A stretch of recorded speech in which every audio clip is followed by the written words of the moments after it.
Assalamualaikum dan salam Sarawakku sayang. Bersama saya Hafizah Munirah Maharap. Berita utama, rakyat majmuk di negeri ini yang kaya dengan amalan hormat menghormati berjaya menjadikan Sarawak sebuah negeri yang unik, aman, makmur dan dalam kelasnya yang tersendiri. Premier Sarawak Datuk Patinggi Tan Sri Dr. Abang Abdul Rahman Zohari Tun Datuk Abang Openg berkata, keunikan yang ada dalam kalangan rakyat pelbagai kaum dan agama dapat melonjak usaha kerajaan mengangkat status negeri ini. Saya alhamdulillah diberi peluang untuk menjadi pemimpin di negeri ini. Allah telah memilih saya dengan sokongan rakyat. Saya coba dengan sedaya upaya untuk mengangkatkan masyarakat Sarawak supaya orang menghormati Sarawak di dalam pemerintahan. Saya berterima kasih kerana kita mempunyai budaya hormat menghormati.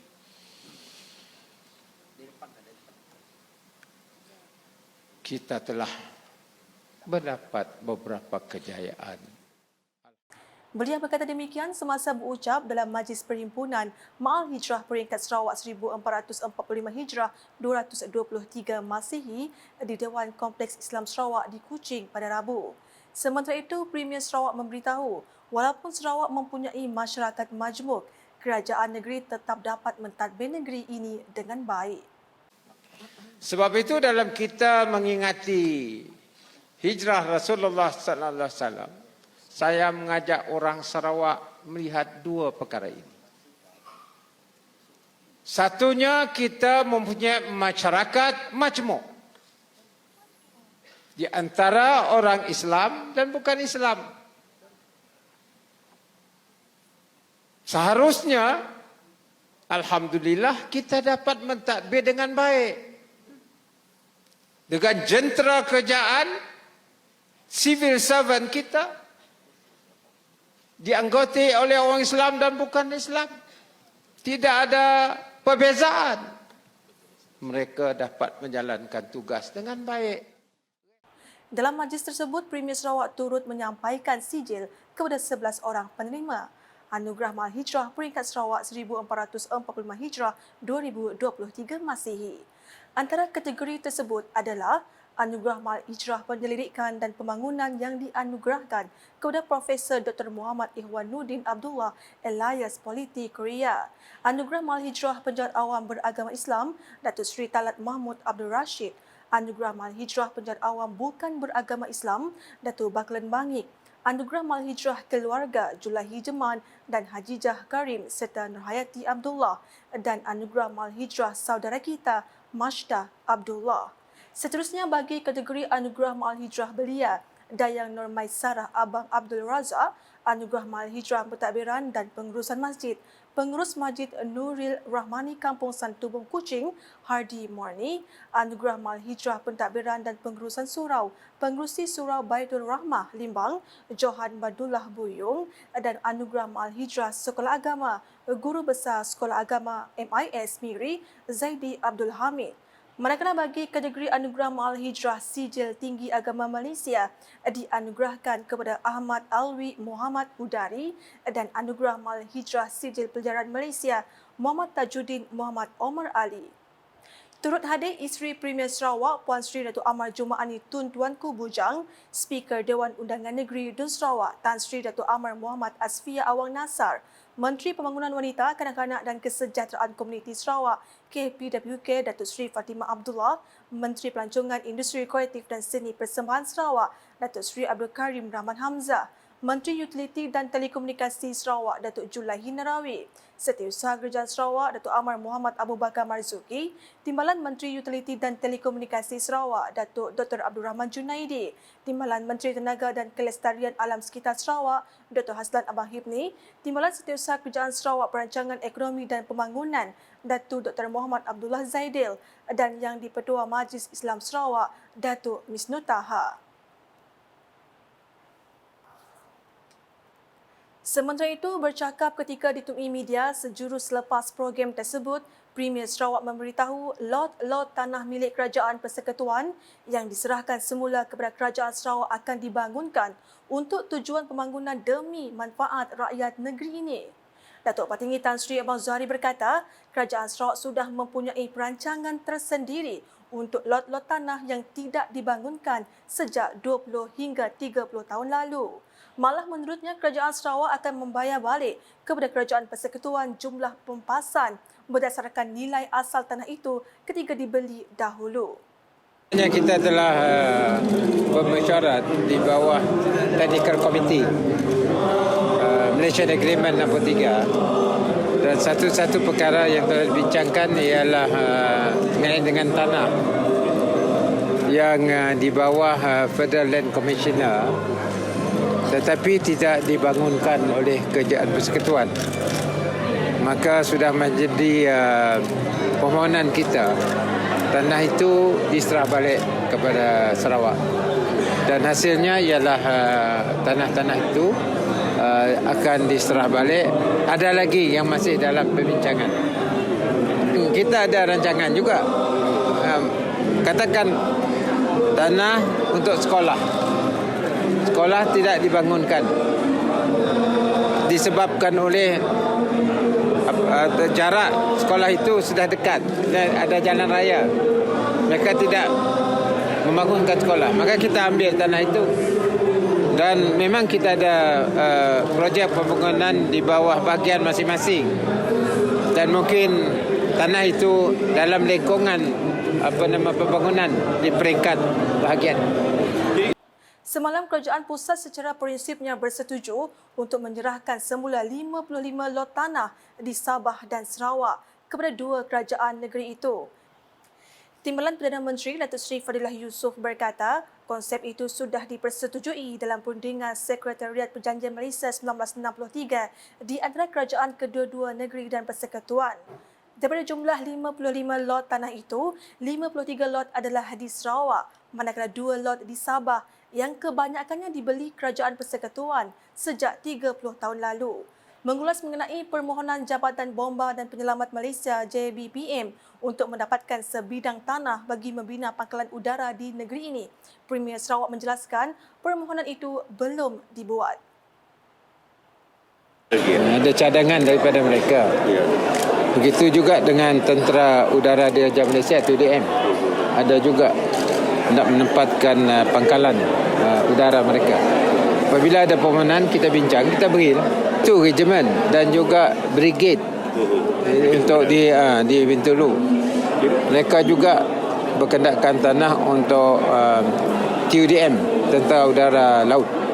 TLDM. TLDM. Selain daripada TUDM mungkin dia masih lagi berbincang sama ada Sibu ataupun Bintulu. Laporan seterusnya, pembinaan klinik kesihatan jenis 3 di 9 daerah di Sarawak akan mengambil masa. Timbalan Menteri Kesihatan Lukan Nisman Awang Sauni berkata, pembinaan klinik kesihatan jenis 3 ini akan melibatkan Rancangan Malaysia ke-13, RMK-13 dan RMK-14.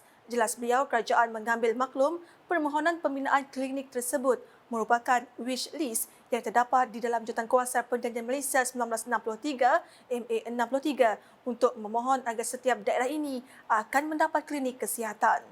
Dan juga salah satu perkara elemen yang penting, Kerajaan Negeri Sarawak turut mencadangkan sekurang-kurangnya terdapat 9 daerah yang besar di negeri Sarawak masih lagi tidak mempunyai klinik kesihatan, sekurang-kurangnya klinik kesihatan jenis 3, dan ini adalah merupakan permintaan ataupun wish list yang terdapat di dalam MA63, Jawatankuasa MA63 untuk memohon agar setiap daerah ini mendapat klinik kesihatan, dan ini akan mengambil satu tempoh masa, sedikit masa, kerana ini akan melibatkan Rancangan Malaysia ke-13 dan juga ke-14. Beliau berkata demikian kepada media semasa mengadakan lawatan kerja ke Hospital Mukah pada Selasa. Hadir sama Ahli Dewan Undangan Negeri Adun Talian Royston Valentine, Pengarah Jabatan Kesihatan Negeri Sarawak Dr. Uy Chu Hak, Timbalan Pengarah Jabatan Kesihatan Negeri Sarawak Kesihatan Awam Dr. Veron Sia Luga dan Timbalan Pengarah Jabatan Kesihatan Negeri Sarawak Perubatan, Dr. Azli Ayub. Menyentuh perkara lain, Luka Nisman mahu doktor-doktor yang ditawarkan bertugas di Sarawak untuk melapor diri dan melihat keadaan di negeri ini. Saya berharap agar kesemua doktor-doktor kontrak yang telah ditawarkan untuk mendapat tempat bertugas di Sarawak untuk datang terlebih dahulu melapor diri dan juga melihat keadaan di Sarawak sama ada bersesuaian untuk tugas harian mereka sebagai seorang pegawai perubatan. Itu perkara yang saya sangat-sangat tuntut dan berharap agar kekosongan yang berlaku di Sarawak, kita masih lebih kurang ada 200 lebih lagi kekosongan daripada 800 penjawatan yang telah disediakan. Beliau juga bersetuju beberapa fasiliti di Klinik Balingian dan Klinik Kuala Balingian perlu dinaik taraf. Dalam hal itu, Royston berharap Kementerian Kesihatan Malaysia KKM dapat menempatkan perkhidmatan pranatal dan bersalin di Hospital Mukah dan menaik taraf infrastruktur yang uzur serta menambah mesin perubatan di hospital tersebut. Sebelum itu, Luka Nisman dan Royston telah mengadakan lawatan di Klinik Kesihatan Komuniti Mukah yang mula beroperasi pada 2012.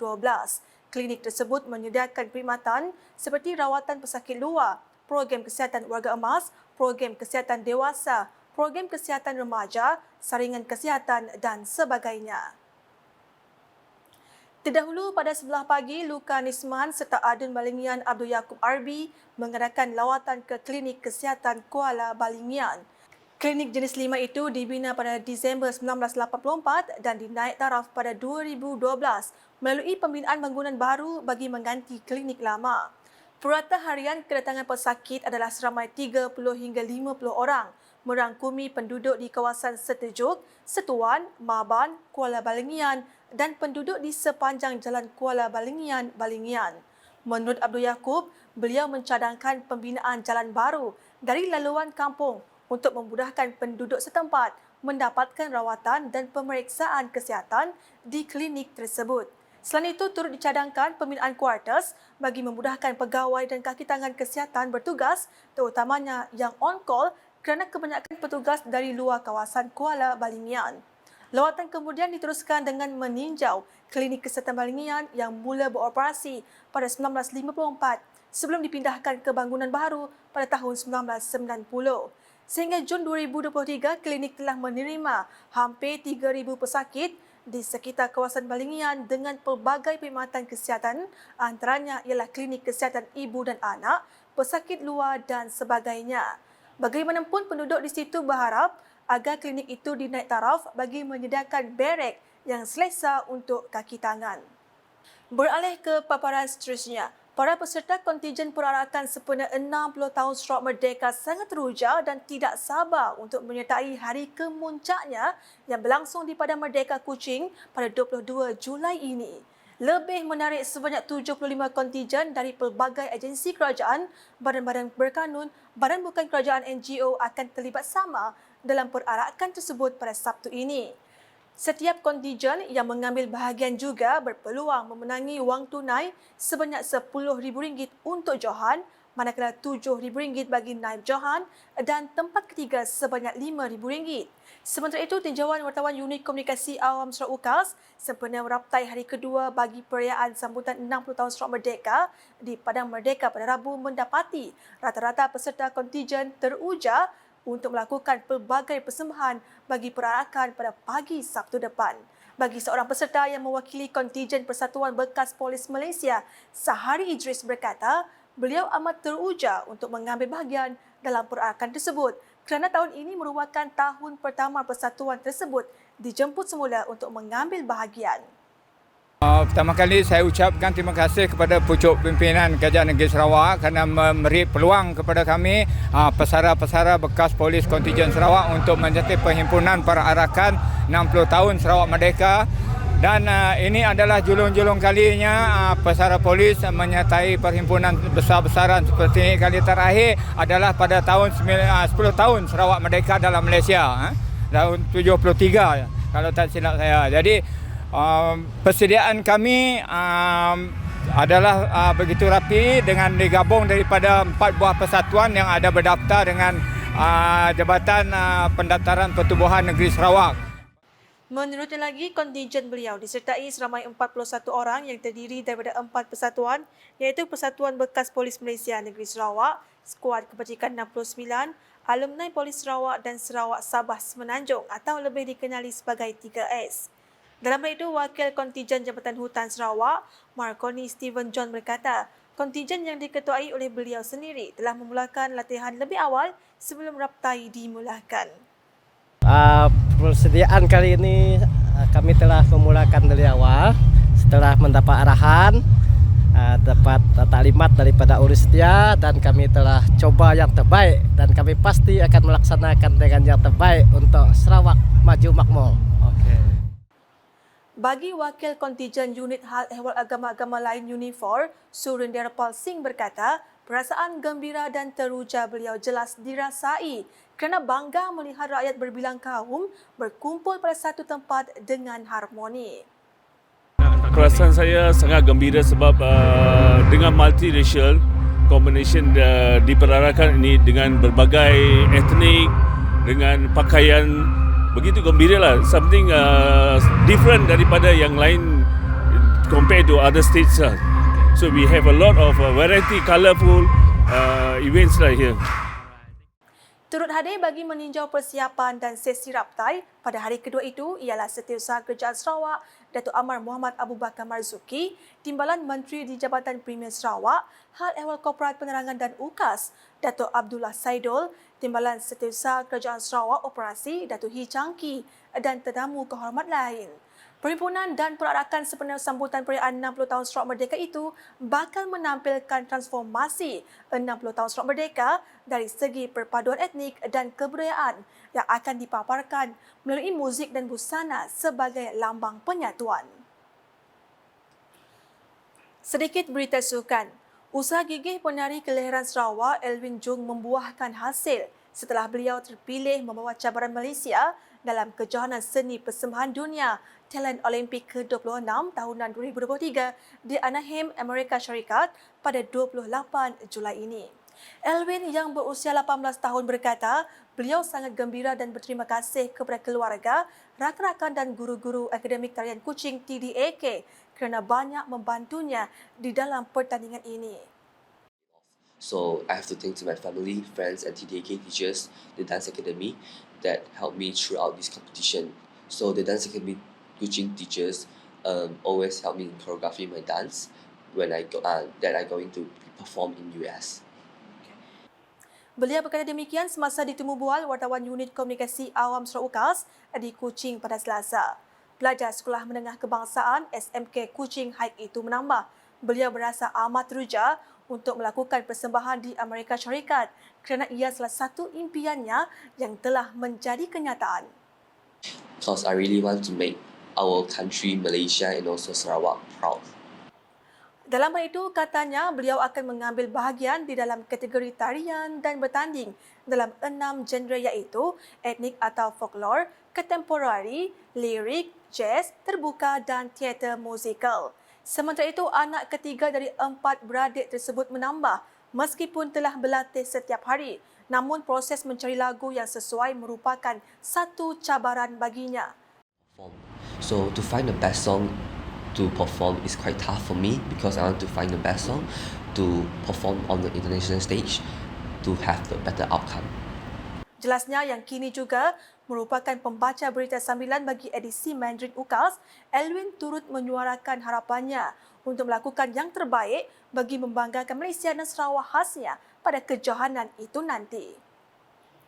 Sekian edisi malam bersama saya Hafizah Munirah. Berita lebih lanjut boleh didapati di semua platform media sosial UKAS termasuk portal ukas.sarawak.gov.my dan UKAS channel di YouTube.